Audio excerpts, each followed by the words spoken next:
I'm happy, jovial, all of that. But if I think back to some moments during that time, it was just awful, awful, awful. So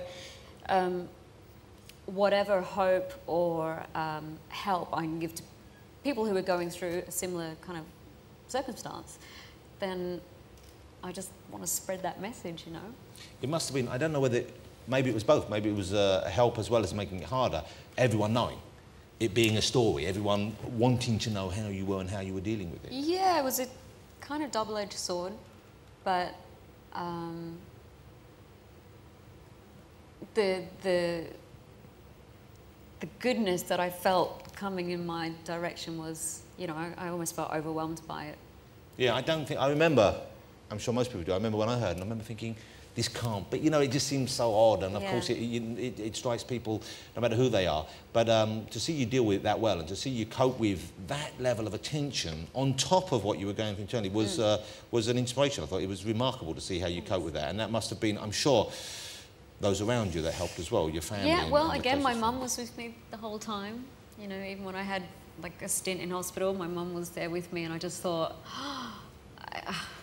I really, you know, I had a lot of help, I had a lot of love and positivity, and yes, it's clearly a terrible thing to go through, and for your family, I just felt so bad for my mum and dad, like, because they felt so helpless. Yeah. Yeah, I mean, it's my problem, I'm going through it, and I have to work on it, but the pressure on them was just immense.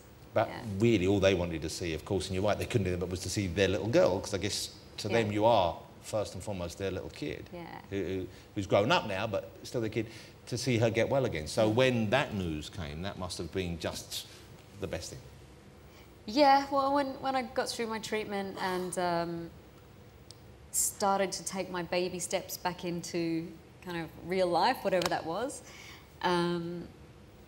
yeah, those, I mean, when I did the tour again, the Showgirl Homecoming, now I look at that and I think, oh my God, what was I thinking? How did I do that? Yeah, because I thought, okay, this is, how did you take on something as big as that, as massive as that, when you were still really recovering from, regardless of physically, you know, the emotional impact that must have been. Yeah. Great. But I guess that was my goal. That's what I felt like that's where I was cut off on tour. And it's such a part of who I am and how I live and breathe and what I'm passionate about and how I connect with people, that's what I really wanted to do, was get back on stage, and I was damned if anyone was going to stop me. I was going to do it. Oh, it's fantastic that you did bounce back, obviously, and the fact that you went out and did that, and so triumphantly as well. I don't know how many people saw it live, but I saw it on TV when they showed it. What an incredible show. Thanks. Was there a period when you had to deal with the possibility that you would never perform again? I mean, did you sit down and think about that? Yeah. I was thinking about maybe never doing anything again. Yeah. But you have to, I think it's you're facing blackness, darkness, so you have, if you want to go away from that, you have to reach out and try and grab positive things.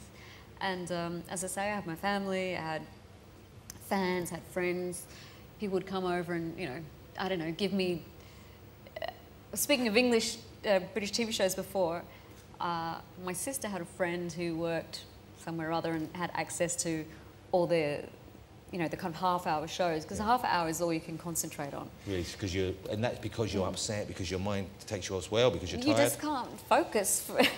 You really just need to rest. Yeah. So half-hour shows are great. So you would just get you through. Yeah. Little just fun TV shows, diversions, what kind of things? What, comedy mainly, I guess? Well, I mean, I did watch, because I was such a big fan of 99. Yeah. So I got the DVDs, I really love this. Totally forgot that the first scene is about cancer. So this was kind of my family sitting watching, and I just said, it's okay. You know, we're still living in the real world, even though I've kind of got this microcosm happening. You know, I guess partly you want to be treated like nothing's going on. You don't want everyone that to be the focus, that to be all that people are talking about, concerned about. For sure. Yeah. Well, you know, obviously everyone was so thrilled that you came through it, and everyone's so excited to see that you're back now with some new material. And are you going to be touring again? Do you have a big tour, small tour planned? I'm going to tour again next year. Okay, yeah. that's exciting news, isn't it? Yeah.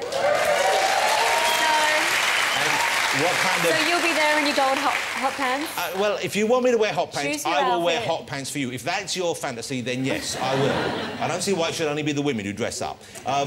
But is it going to be... Do you know, have you planned it yet? Is it going to be... Is there a theme, or can you tell us anything about it? Well, it's going to be called Aphrodite Tour, Les Folies. So it's, you know, with a title like that, we can go to town. Yeah, oh, it's going to be fantastic. There's the... is that the album cover, or is that the... That is the album cover, yeah. That looks... What a great piece of work.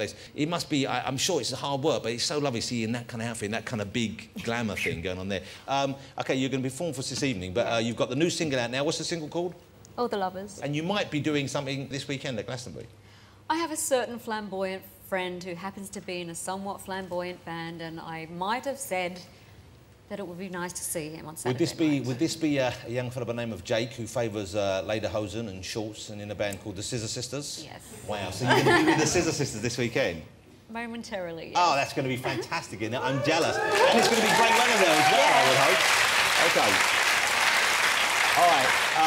So you're going to perform for us now this evening? Yeah. You have a small troupe of oddly dressed young men and women with you.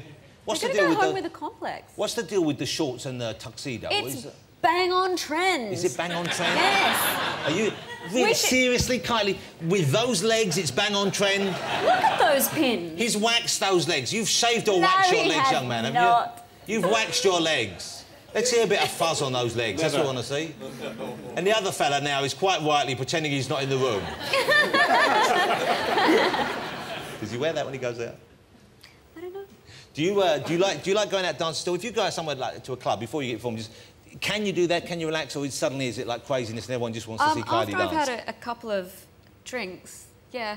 You can just kick loose. Well, I realised recently that I'm like a meerkat because I, you know, get quite merry and normally with a really good bunch of friends, and the rest of the club doesn't even exist. We're just in our own world. But I tend to kind of get to the next highest thing, then the next highest thing. It's like... So you're looking around? You're not on stage right now. It's not about you. But I'm still like, what's going on? Right. OK, so Kylie's going to perform for us, ladies and gentlemen. Before that, will you join me in saying thank you to her for joining us again on this programme? I'm a big fan. I know all of you are. It's the one, the only, the fabulous Kylie Minogue, ladies and gentlemen. I'll let you go get ready. How lovely. Thank you so much. It was so lovely to see you. Kylie Minogue, ladies and gentlemen. Fabulous. Look at that.